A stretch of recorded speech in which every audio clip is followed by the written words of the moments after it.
취약계층 아이들을 위한 돌봄 후원 캠페인이 진행 중입니다. 한국기독교가정생활협회가 2021 가정예배서와 가정예식서를 북한 이탈 주민 가정 등에 전달했습니다. 최근 성락 성결교회 더 나눔부에서 코로나19로 힘든 시간을 보내고 있는 독거노인을 위해 봉사활동을 진행했습니다. 전 세계 선교지 소식을 전해드리는 월드 리포트입니다.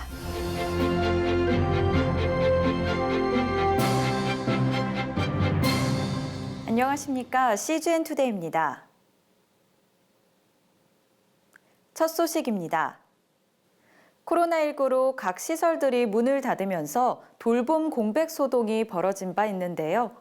끝날 듯 끝나지 않는 코로나19는 조손부모 가정, 한부모 가정 등 사회적으로 취약한 가정에게 아이 돌봄이라는 무거운 숙제를 남겼습니다. 이러한 돌봄 사각지대의 문제를 알리고 대국민의 참여를 독려하는 캠페인이 있어 주영희 기자가 취재했습니다. 할머니와 둘이 사는 8살 민주에게 기본적인 한글과 덧셈 뺄셈은 아직도 어렵기만 합니다. 엄마와 둘이 사는 6살 주환이는 엄마가 일을 가면 하루 종일 스마트폰과 둘이서 시간을 보냅니다. 가명을 바탕으로 재구성된 실제 사례들입니다. 코로나19 이후 뉴노멀이 빈곤 가구에 가져온 변화는 가혹합니다. 최근 경기도 교육연구원이 실시한 설문조사에 따르면 코로나19 기간 동안 가구 소득에 따라 학습 격차가 크게 벌어진 것으로 나타났습니다. 가정이 경제적으로 어려울수록 학생들은 온라인 수업에 집중하기 어려운 장소에 놓였으며 수업 내용을 잘 이해하지 못하고 불편해하는 것으로 조사됐습니다. 온라인 수업을 이해하기 어려울 때도 가정 경제가 상층일수록 보호자나 선생님께 도움을 받고 있었지만 하층에 갈수록 혼자 해결하거나 해결하지 못하고 넘어가는 비율이 가장 높았습니다. 여친구를 만나며 사회활동을 하는 시간은 적은 반면 아무 일 없이 그냥 있거나 학습 목적이 아닌 용도의 스마트폰 사용에 하루 4시간 이상 빠져 있는 것으로 나타났습니다. 이에 따라 가정 형편이 어려울수록 학생들의 행복도가 낮고 미래에 대한 불안감도 높았습니다. 소득에 따른 방치로 인해 영양, 운동, 정서 등 여러 측면에서 격차가 벌어져 우려되는 가운데 한 소셜벤처가 책임감을 갖고 나섰습니다. 공공의 영역이 센터라든가 학교라든가 문을 닫았을 때 정말 갈 곳이 없다. 스마트폰을 들고 아이들끼리 3살, 7살 아이들이 집에 혼자 있는 경우가 불가피하다. 그러면 어떻게 할 거냐라고 할 때 대안을 고민하다가 놀담은 지난 5월부터 이베이 코리아, SK 행복나눔재단, 희망친구 기아대책 등과 파트너십을 통해 약 2,000시간의 돌봄을 진행한 바 있습니다. 희망친구 기아대책을 통해 선발된 아이들은 청년 멘토들과 매칭돼 다양한 놀이와 활동으로 즐거운 시간을 보냈습니다. 청년 멘토들은 아동 전공 혹은 관련 봉사 경력이 있는 지원자 가운데서 선발됩니다. 아이와 가족들은 함께 돌봄 프로젝트에 높은 만족을 드러냈습니다. 이를 더 많은 사람들에게 알리고 함께 해소하기 위해 함께 돌봄 캠페인은 국민 펀딩으로 확대돼 진행 중입니다. 아이들에게 정말 정서적으로 마음을 지지해주고 상호작용을 하고 소통의 기회를 준다고 생각을 하고 저희 놀담이 소셜벤처로서 그런 역할에 대한 책임도 가지고 있고요. 그래서 그 아이들 마음에 심어진 씨앗이 삶의 어떤 좋은 추억으로 또 좋은 영향으로 조금이나마 좋은 영향을 주었으면 좋겠다. 성장기 아이들에게 보인 우리 사회의 관심과 사랑은 씨앗으로 심겨져 다음 세대가 살아갈 세상을 더 아름다운 사회로 꽃피울 겁니다. 캠페인은 오는 17일까지 크라우드 펀딩 플랫폼 와디즈에서 참여할 수 있습니다. CGN 투데이 주영입니다. 코로나로 인해 가정예배의 중요성이 높아지면서 기독교 서점에는 가정예배 책자가 부쩍 늘어난 모습입니다. 그런데도 가정예배서 한 권이 없어서 가정예배를 못 드리는 정말 꼭 필요한 가정들도 있습니다. 이들을 위해 최근 내년도 가정예배서가 무료로 전달됐습니다. 김현정 기자가 취재했습니다. 서울 양천구 소재 아파트 단지 안에 자리 잡은 하나 목양교회, 북한 이탈 주민들을 위한 교회입니다. 하나목양교회는 지난해 말 2020 가정예배서를 한국기독교 가정생활협회로부터 기증받고 성도들에게 나눠준 후 여러 변화들을 경험했습니다. 아직까지는 이걸 함께 가정 예배에서 나눌 수는 없어요. 그 엄마들이 요즘에 어떤 변화가 있냐면 아이들을 붙잡아 놓고 아이들 옆에 이렇게 앉혀 놓고 이거를 이제 읽어주더라고요. 그러니까 몇 명이 시도를 했는데 너무너무 좋은 결과가 생긴 거예요. 송 목사는 이런 작은 변화들이 모여 결국 북한 이탈 주민들의 가정에서도 가정예배가 드려질 그날이 올 것이라 꿈을 꿉니다.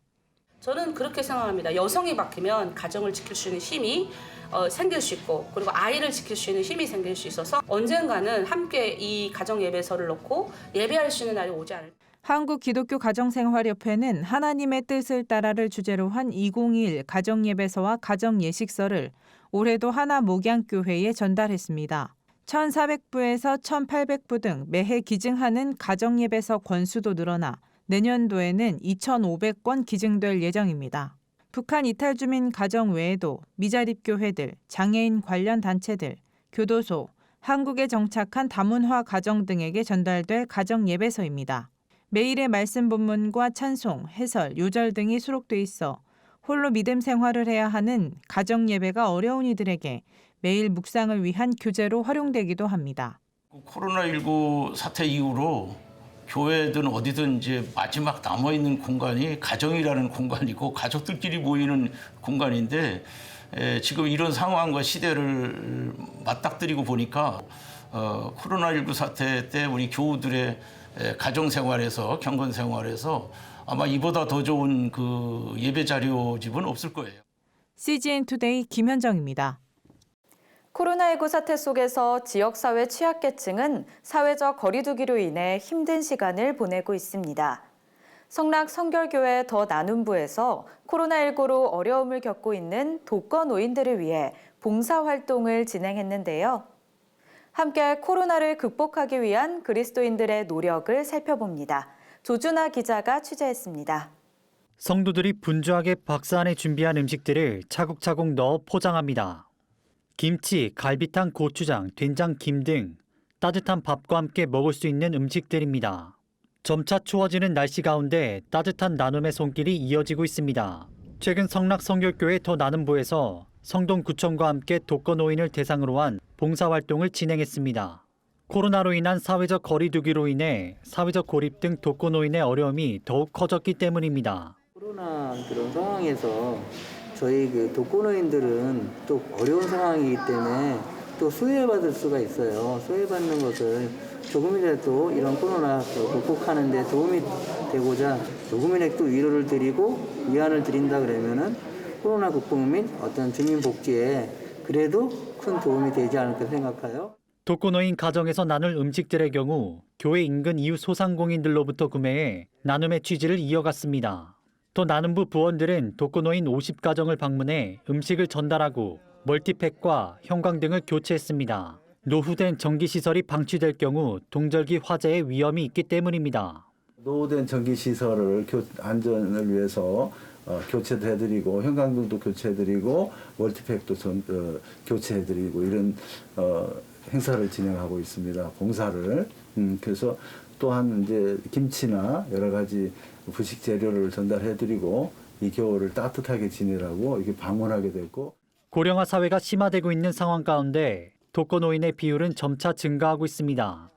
통계청에 따르면 2015년 약 650만 명의 65세 이상 인구 중 1인 가구 수는 약 120만 명으로 독거노인의 비율은 약 18.4%를 차지했습니다.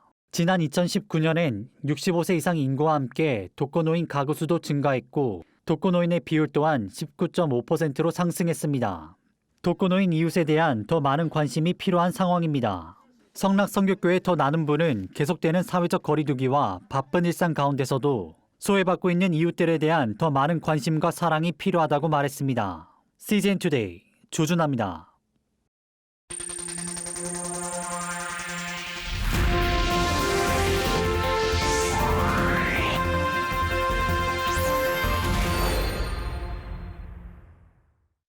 전 세계 선교지 소식을 전해드리는 월드리포트입니다. 1948년 이스라엘 건립 당시부터 적대적인 관계를 유지해온 수단이 이스라엘과 외교 관계 정상화에 합의했습니다. 압델파타 알부르한 수단 주권위원회 위원장은 이번 합의로 미국의 테러 지원국 명단에서 제외되는 등 국제사회에 복귀할 수 있게 됐다며 긍정적으로 평가했습니다. 미국 국제종교자유위원회 토니 퍼킨스 부회장이 이번 평화협정의 의미와 수단의 변화에 대해 정리해드립니다. It's huge. I mean, you consider for the last 3 decades, Omar al-Bashir has been the head of Sudan. That obviously changed. We have a new government, a transitional government that is moving this nation forward, religious freedom. I was there in February of this year meeting with Prime Minister Hamdok. And the fact that they've come to a peace agreement with Israel is a sea change in the Middle East. What we're seeing unfold right now is historic, where you see these countries of Muslim origins in terms of their orientation coming to a point of peace with Israel is quite significant. 수단은 독재자 오마르 알-바시르가 축출된 이후 배교죄를 폐지하는 등 종교 자유를 확대하고 있습니다. Quite significant. In this miscellaneous amendment act, they not only took away the apostasy laws, they ended flogging. It allows Muslims greater freedom, banned FGM and other controversial and repressive tactics. But also what's happening there is a reform in their education system, where they're changing their textbooks to be more open about all religious faiths. 이에 수단의 이 같은 변화가 배교죄를 시행하고 있는 파키스탄, 나이지리아, 그리고 아프가니스탄에서도 변화를 이끌어낼지 귀추가 주목됩니다. You know, we're trying hard to move them in that direction, but Sudan being one of the first to take that step is something we hope to build on, to show that you can do this, opening the door to freedom. And this is what is so important, is that the United States is leading the way. The Trump administration has been promoting religious freedom internationally as their #1 foreign policy, and now we're beginning to see fruit from this. We've got to stay focused on it. Can it be done? Yes, but it's going to require an intensive focus and an intentional effort to make it happen. 한편 미국 정부는 수단에 이어 앞으로 10여 개 국가가 이스라엘과 관계를 정상화할 것이라고 밝혔는데요. 토니 퍼킨스 부회장은 이 같은 변화의 자극제는 공통의 적이라고 말했습니다. Well, it's a combination of factors. One, there's a common enemy called Iran, but there is also a concerted effort by this administration to bring these countries together. Economic activity, there's been meetings there talking about economic development, religious freedom. Those two things go hand in hand. 지금까지 CBN과 함께하는 월드리포트였습니다.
오늘의 단신입니다.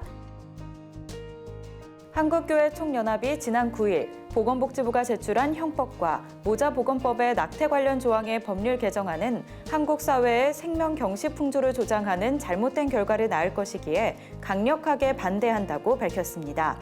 한교총 측은 태아가 하나님이 주신 독립된 생명체임을 부정하며 산모 신체의 일부로 보아 마음대로 할 권리를 인정하는 것은 인간의 오만이며 임신 12주가 되면 태아의 뇌와 심장이 완성돼 인간의 완전한 모습을 갖추고 있기에 동의할 수 없다고 강조했습니다. 성범죄나 근친혼의 결과이거나 모체의 건강을 심각하게 해치는 극히 예외적인 경우는 양해하지만 법리적 관점에서 모호하고 사유 충족 확인이 어려운 사회 경제적인 이유에 기인한 낙태는 인정할 수 없다고 주장했습니다. 방송통신심의위원회가 극동방송과 CTS에 대해 끝내 법정 제재를 의결했습니다. 포괄적 차별금지법을 주제로 한 대담 프로그램에서 출연자들이 법안을 반대하는 입장만을 전달했다는 이유에서입니다. 기독교계는 방통심의회 본회의에 앞서 차별금지법의 명칭과 달리 내용의 문제가 너무 많다며 대한민국은 자유민주주의고 종교의 자유, 언론의 자유가 있어 성경에 위배되는 동성 간 성행위에 대해 논할 수 있는데 비판을 못하게 하는 등 지금 돌아가는 걸 보면 너무 심각한 문제가 있다고 규탄 대회를 열기도 했습니다. 최근 나이지리아 북동부에서 목회자를 포함한 12명의 기독교인들이 이슬람 극단주의자들의 공격으로 목숨을 잃었습니다. 모닝스타 뉴스에 따르면 나이지리아 보르누주의 타쿨라시 기독교 마을에서 무슬림 극단주의자들에 의한 공격이 발생했으며 이때 여성과 아이들도 납치된 것으로 알려졌습니다. 영국에서 지난 5일부터 4주간 전국 폐쇄령이 내려져 모든 예배당이 문을 닫았다고 영국 크리스천 투데이가 최근 보도했습니다. 폐쇄령에 따라 교회는 온라인 예배, 장례, 개인 기도를 위한 방문 등 제한적인 상황에서만 열 수 있으며 대면 예배는 중단됐습니다. 세상이 멈춰도 복음은 멈출 수 없습니다. CGN투데이는 더 넓게, 더 지혜롭게 세상에 바로 서고자 하는 그리스도인들을 위한 눈이 되겠습니다. 시청해 주셔서 감사합니다.